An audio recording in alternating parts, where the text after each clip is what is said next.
Mga kabunyog, mga kababayan, magandang araw po sa inyong lahat.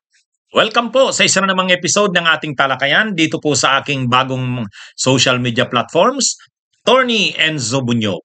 Dito po sa Attorney Enzo Bunyog YouTube channel at dito po sa aking Informador Meta or Facebook page. Follow na po kayo sa Meta page natin na Informador. Subscribe na po kayo sa Attorney Enzo Bunyog YouTube channel. Dito po, mahaba-haba ang talakayan natin.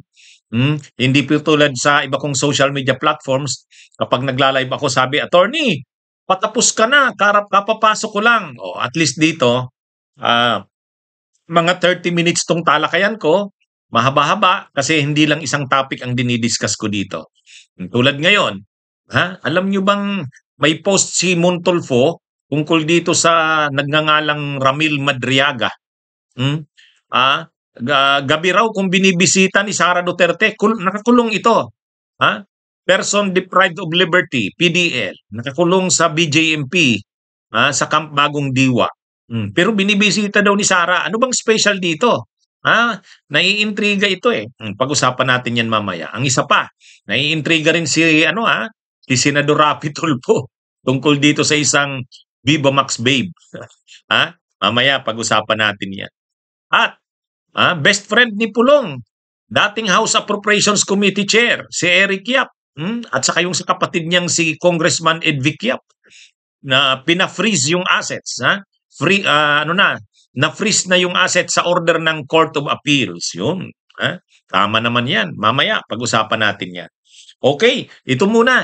Itong si Ramil Madriaga, isang nagngangalang Ramil Madriaga, nakakulong sa BJMP, sa Bureau of Jail Management and Penology Detention Facility sa Camp Bagong Diwa. Ito'y nakakulong sa kasong kidnapping. Dinidinig pa sa Regional Trial Court ang kaso nito. Kidnapping. Ngayon, ang intriga dito sa isang nagngangalang Ramil Madriaga, madalas daw lagi raw binibisita ni Sara kahit gabi. Kahit gabi binibisita. Ibig sabihin, importante kay Sara ito. Importante kay Sara. May dalawang nag-post nito. Una, si Montulfo. Si Montulfo, yung kolumnista na kapatid nila Erwin at saka ni Rafi. Itong si Montulfo, lagi itong may mga post na mga intriga. Pero sabi ni Montulfo, ano bang special dito kay Ramil Madriaga at binibisita sa gabi pa, sa gabi, hindi araw, binibisita ni Sara. Hindi naman siguro sa may relasyon sila, mukhang hindi naman ganun ang ini-insinuate. Kaya lang, bakit special daw ito? At ayon kay Montulfo, nagpaplano ng mga tulong sa mga PDLs, persons deprived of liberty, sila Sara Duterte, nagpaplano at ang tutulungan ay itong ang si Madriaga. So bakit sa dami-dami ng mga PDLs, ito pa yung prinogramang tulungan. So, ibig sabihin, special ito. Ano bang special dito? Ngayon, may isang vlogger, si Peebles Talaquera, ito, din to, mahilig din to mag-intriga. Ang sabi niya, sermon, hindi masamang tao yan, si Ramil Madriaga, kaibigan ko yan, kakilala ko yan, sabi nung Peebles Talaquera. Si Peebles Talaquera, dating DDS to, pero ngayon pro-BBM na to eh. Kaya lang sabi niya, hindi yan masamang tao, mabait yan. Kaya lang marami yang alam tungkol kay Sara. Marami daw itong alam, itong Ramil Madriaga, hindi natin alam kung anong alam, baka tungkol sa confidential funds. At ano daw ito, kilalang-kilala rin daw nito ang mga pinaggagawa ni Harry Roque. Kaya si Harry Roque din daw, alam na alam din daw ni Madriaga ang mga pinagagawa ni Harry Roque. Kaya si Harry Roque din, interesado din na i-monitor ito. Kasi pag bumaliktad ito, malamang maraming tatamaan, maraming kahit si Sara at kahit sila Harry Roque. Kaya kumbaga, ang sinasabi nila, sabi ni Peebles Talaquera, parang inaalagaan ito nila Sara na wag bumaliktad. Kumbaga, pinapakita dito yung concern na hindi siya pinapabayaan, na kahit siya'y nakakulong, nandyan pa rin ang suporta nila Sara dito kay Madriaga. Dahil marami nga daw itong alam. Mukhang maraming alam sa mga pinagagawa nila Sara. Kahit kay Roque, marami rin daw itong alam. Kaya yun ang sabi ni Peebles Talakera. Pero mabait daw itong tao, hindi daw 'to masamang tao, sabi niya, kaibigan niya raw, eh. Kaya lang sa paliwanag ni Peebles Talakera parang sinagot niya na yung intriga ni Montulfo. Kasi sabi ni Montulfo, madalas bisitahin ni Sara kahit gabi. Gabi pa binibisita. Bakit? O yun, sinagot na ni Talakera, ni Peebles Talakera na ang sagot niya, marami itong alam sa mga ginawa nila Sara at kahit nila Roque. At ang alam nito, damaging kay Sara. Kaya hindi nila ito papabayaan. Kasi siyempre, pag ganyang nakakulong at maraming alam, pag naramdaman niya na parang pinabayaan na siya, ay baka bumaliktad. Siyempre. Pero para hindi siya bumaliktad, ipapakita nila Sara na hindi siya pinababayaan. Na hindi siya nakakalimutan kung anong kailangan niya, ibibigay, o mga ganun. Kaya yan pala yung issue diyan dito kay Ramil. Sabi ng sabi nitong nila Montulfo. Si Montulfo kasi yung unang nag-post eh. Ano daw bang special dito sa Ramil Madriaga na to? O kaya lang sinagot din nung isang din, dating DDS vlogger na ngayon ay pro Marcos na, itong si Peebles Talakera. Yung pala. So anyway, wala namang masyadong hindi naman sinasabing may relasyon si Sara sa kanya. Hindi. Ang sinasabi lang, marami itong alam sa mga kay Sara Duterte. So para hindi ito bumaliktad, pinapakita nila Sara ang concern dito. Pinapakita na hindi ito pinapabayaan. Ano pa rin ito, sinusuportahan pa rin nila Sara para makaramdam itong Ramil Madriaga na hindi siya pinapabayaan. Kaya wag siyang babaliktad kung ano man ang alam niya tungkol kila Sara, kila Harry Roque at sa iba pa sa kampo ng Duterte. Huwag niyang isisiwalat 'yon, huwag niyang ibubunyag. At para maalagaan siya na manatiling tapat sa kampo ng Duterte, yun binibisita ni Sara kahit alanganing oras binibisita daw eh. Sabi ni Montulfo sa post niya. Anyway, mga kabunyog, mga kababayan, yan yung issue diyan sa Madriaga na yan. Hindi natin na-research kung taga saan yan. Ang kaso daw kidnapping, hindi natin alam kung bakit siya na-involve sa kidnapping. Pero yung 1997 case niya raw ng kidnapping, acquitted na. Kaya lang may isa pa daw eh. Parang may isa pang kaso, 2023 naman. O kaya dun siya ngayon nakakulong dahil dun sa kaso na yun nung 2023. Pero yung dati na acquit na sana ay may bago na naman. Kaya siya nakakulong sa Camp Bagong Diwa sa Taguig, BJMP Taguig. Ibig sabihin kasi pag nandyan ka pa sa BJMP, dinidinig pa lang sa Regional Trial Court ang kaso mo. Yan yun. Anyway, may mga pictures. Tingnan nyo yung mga pictures. Kasama niya si Sara Duterte. So, yan. Wala namang kumbaga, ibang issue, kundi ang sinasabi lang, itong Madriagang ito, importante kila Sara kasi marami itong alam. Marami itong alam. Di natin alam kung Presidential Security Group ba ito. Kulang kasi yung information eh. Kulang yung information. Pero kung Presidential Security Group ito na naka-assign kay Sara, pwedeng alam nito yung mga confidential funds. Tulad nila La Chica. Kaya para hindi ito magsiwalat ng mga alam niya, inaalagaan, pinaparamdam na hindi ka pinababayaan. Kung ano mang kailangan mo, magsabi ka lang. Parang ganun yung paramdam dyan eh. Anyway, dito naman tayo sa mga kabunyog, sa kontrobersya naman kay Raffy Tulfo. Ito nakakatawa to eh. may Viva Max na kasi ngayon eh. Viva Max Babe. Ano to? Yung mga sexy na nagpe-perform ito sa mga events tulad ng birthday o kaya Christmas party. O may mga nga ito. May post din nga ito ng mga nagpe-perform itong Viva Max Babes sa Christmas party yata ni Raffy Tulfo. Ay ngayon, ginest ito sa isang talk show ng mga sa showbiz. Ginest itong ang pangalan Chelsea Ilore. Hindi ko kasi ito kilala, pero Chelsea Ilore. Ngayon itong Chelsea Ilore, pinanood ko yung interview ng host na entertainment host. Hindi si Boy Abunda, iba, hindi ko kilala eh. Oh. Ngayon, tinanong siya, magkano ba ang bayad sa'yo sa pagkapag ano ka, ano yan, kinukuha ang serbisyo mo ng mga negosyante at politiko. Hindi, actually, ang unang ang tanong, sino ba ang galante? Negosyante o politiko? Sabi niya, politiko. Politiko daw ang ano, galante. Hmm? Ngayon, tinanong siya, may follow-up question. Doon ba sa mga pagdinig sa Senado, ha? Um, nakikita, mayroon ka ba dong ano, mayroon ka ba dong naging guest sa mga pagdinig na yun sa Senado?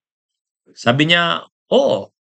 Ah, yung bang mga inimbitahan doon, siguro doon sa mga anomalya sa flood control, yung mga nasasangkot doon. Sabi niya, hindi. Wala, hindi daw doon. Hindi na intriga yung nag-i-interview. Ang naging guest niya na politiko, senador. Pero hindi na pangalanan doon sa mga anomalya. So ibig sabihin, hindi si Jinggoy, hindi si Jewel, hindi si Cheese. Oh, hindi sila. So tinanong pa nung host, sinong senador? Magkanong binigay sa'yo? Ah, sabi, 250,000 to 300,000. O imagine niyo yan. Ang laki, Aldo. Tip lang yun. Sabi, tip lang yun. Wala pa dun yung, kung halimbawa sex or wala pa daw. Tip pa lang yun. So matindi, Matindi. Senador, pero nagbibigay ng tip na 250,000 to 300,000. Sabi nung Chelsea Ilori. Ngayon, ang dito, tinanong, pwede bang mabigyan mo naman kami ng clue? Sino ba yan? First names, last name. Ito namang Viva Max Babe na ito, imagine niyo naman, tinanong siya, senador, tapos ano ang pangalan, first name. O sabi niya, nagtatapos sa Y, o tapos yung pangalan nagsisimula sa R. Pag sinabi mong R sa kaway, o di sino pa ba yun? Di ba?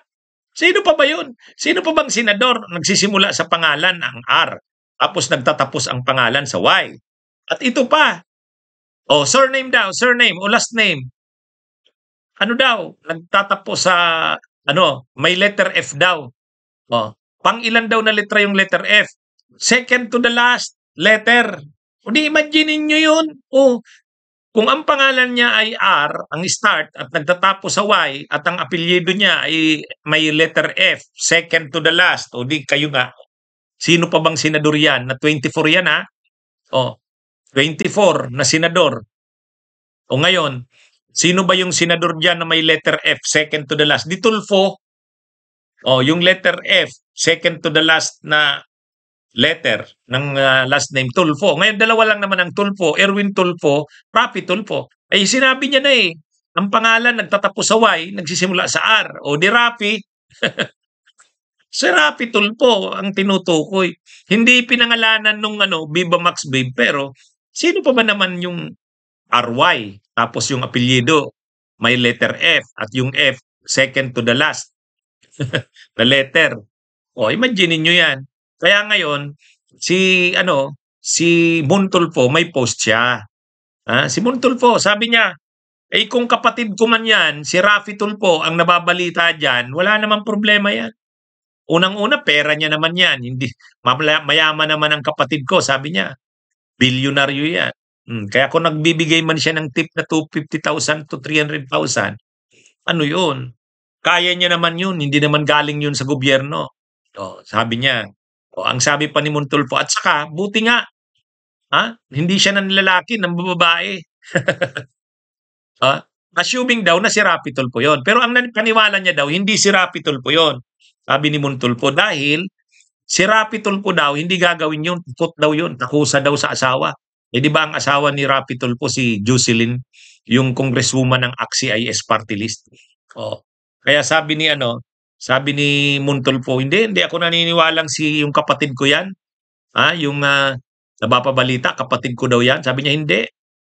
Kasi unang-una, kut yung kapatid ko na yon sa asawa. Kusa daw. Pangalawa, assuming na siya ngayon, ano ang problema doon? Buti nga, hindi siya nanlalaki. Nakakahiya kung nanlalaki Pangalawa, kung may pera man siyang binibigay na gano'n, kaya niya naman yun kasi bilyonaryo siya, eh.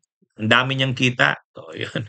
Anyway, ang mali kasi do'n, hindi naman yung kaya niya bang magbigay ng gano'n na 250,000 to 300,000. Ang ano do'n, eh, hindi maganda sa isang senador. Hindi maganda sa isang senador. Kaya lang showbiz 'to, eh. Showbiz, ah, showbiz. Actually, may mga Viva Max babes pa na nagpo-post pa ng mga pictures nila. Yung nakadamit sila na pa-attend daw sila sa party ni Rapi Tulfo, ha? Ano 'to, dapat din ito imbestigahan din itong ano ng ethics committee kasi unethical 'yan. Hindi maganda sa senador. Hmm. Yung anak niya ni Rapi Tulfo, 'di ba, yung congressman din, sino ba 'yun, yung mataba na anak nito? Oh, naanuhan din 'yun, na-isyuhan din 'yun, yung kanyang magarbong party doon sa Las Vegas, 'di ba? Kaya dapat ano rin ito, sabagay mayaman naman talaga si Rapi Tulfo, bilyonaryo nga, eh, kaya lang kahit naman mayaman ka, pero ano ka na, eh, public officer ka na, eh, government official ka na. So, dapat ang lifestyle mo simple, kahit mayaman ka ay wag maluho at wag ganyan na ano, na nai-involve sa ganyan, kahit pa sabihin ni Mon Tulfo na okey lang yun, ano naman, buti nga hindi na lalaki. O kaya kaya niya naman yun, hindi naman pera ng mali pa rin. Kasi may code ng ethical standards ang mga, public officials and employees, ayan. Hindi na siya ordinaryong tao, eh. Hindi siya private person. Ano siya, government official. So may ethical standards siya na dapat sundin. Okay, so ito mga kabunyog, mga kababayan, last na topic natin. Itong mga yaps, no, yap, Chinese ano, imagine ninyo, 'pag sinabi mong Cordillera, may mga tribo diyan, may mga Kalinga, Apayao, Ifugao, Igorot, o yan, yan. Yan ang ano na yan, Cordillera. Oh, yung mga natives diyan, yung ano diyan, mga Igorot, Ifugao, may mga politiko diyan na native diyan. Halimbawa sa Baguio, alam ko si Dumugan, yan. Oh, si Bagilat. Oh, si Bagilat, si Teddy. No, mga native diyan. Pero itong mga Yap, hindi taga roon yan. Oh, hindi yan taga Benguet. Dayo doon. Mm. Kaya Chinese nga, eh, Chinese. Pero paano ito nakilala si Yap? Eh, kasi 'di ba nung nauso yung mga party list, yung may party list siyang AXIS. Ngayon, yung Tulfo sikat. Unang pasok ng mga Tulfo, hindi muna yan mga senador, party list muna, party list. Ang ginawa ng Tulfo, siyempre mapera itong mga Yap kasi Chinese. Ginawang nominee ng AXIS. So yung nag-provide ng pera, itong Yap, ang kasikatan naman ng Tulfo, nakatulong para manalo yung AXIS. May top yan noon, eh, number 1 yan, AXIS party list. So ang mga nominees niyan, itong si Eric Yap nga, na mayaman, na milyonaryo, saka yung kasikatan ng Tulfo. So ang second nominee naman, si Jocelyn Tulfo, yung asawa ni Rapi Tulfo. At saka si Nina Taduran, si Taduran, na kapartner ni Mon Tulfo sa programa niya noon, sa Rapi Tulfo in Action. Kaya, isumpong mo ba yung kay Tulfo? Basta sa Tulfo, si Nina Taduran. So sila yung mga umuupo noon sa AXIS. AXIS, hindi ACT Teachers. ACT Teachers, Makabayan Black yan. So ngayon, nung panahon na yan, ng Duterte, itong si Eric Yap, best friend ni Pulong. Ginawa siyang House Appropriations Committee Chair. House Appro. Parang kung ngayon kay Marcos at kay Romualdez, ang Appropriations Committee Chair ay si Saldico. Pero nung panahon, itong Eric Yap. Kaya ma-influensya itong Eric Yap noon kasi CIS party list, Tulfo, ay ang Tulfo noon, nakadikit din sa Duterte. Ay di ba spokesperson pa noon ni Duterte si Erwin Tulfo? So ngayon, pagdating naman sa mga nominees ng party list na yan, itong si Eric Yap saka si Jocelyn Tulfo, yung asawa ni Rapi Tulfo. Ma-influensya sila noon sa Kongreso. House Appropriations Committee Chair ito. Kaibigan ni Pulong. Kaya nga si Pulong nabigyan ng 51 billion. Dahil ang Appropriations Committee Chair, itong si Eric Yap. Si Eric Yap.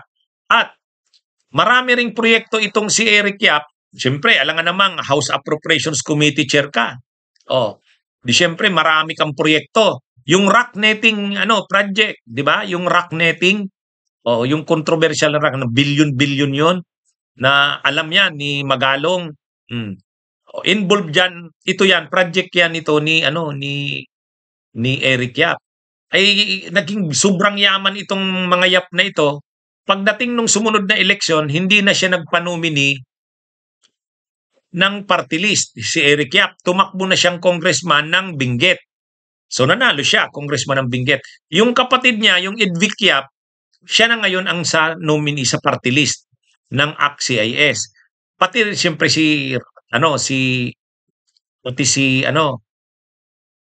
yung si Jocelyn Tulfo, yung asawa ni Rafi.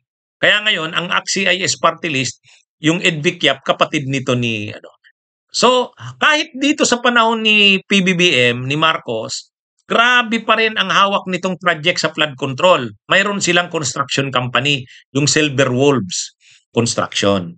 Ayan.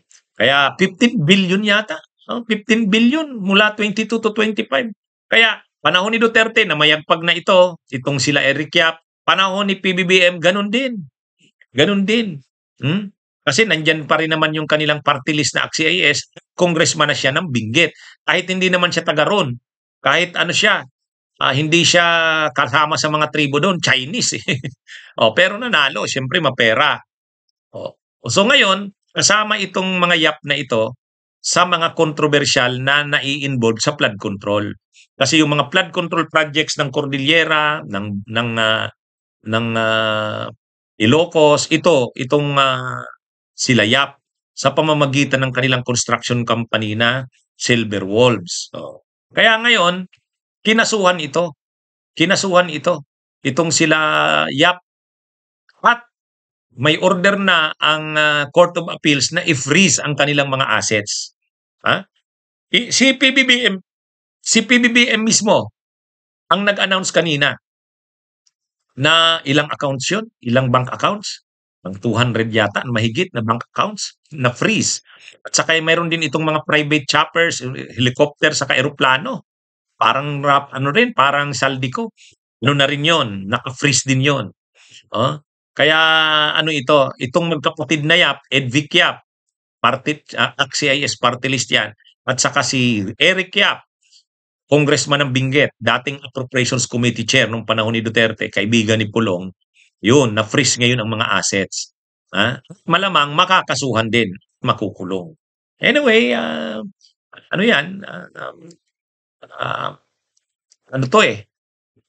involved din ito doon sa rock netting. Billion-billion din yung pera doon na involved. Anyway, tama naman yan na itong mga ganito ay mapanagot sa kanilang mga pinagagawa. Kasi grabe. Panahon ni Duterte, nagpakayaman na sila ng matindi. Ngayon na naman kay Marcos, nagpayaman sila at flood control na naman. Sa pamamagitan ng mga ghost projects, substandard projects, yung kanilang construction company na Silver Wolves, yun ang nai-involve. Mayroon pa nga itong mayroong paper trail ito, money trail, na yung mga diskaya nag-deposit sa account nila. Yun? Mayroong money trail noon. Anyway, isa ito sa mga mananagot dito sa mga flood control. Itong mga Yap. Okay, magandang araw sa inyong lahat. Mabuhay po tayo.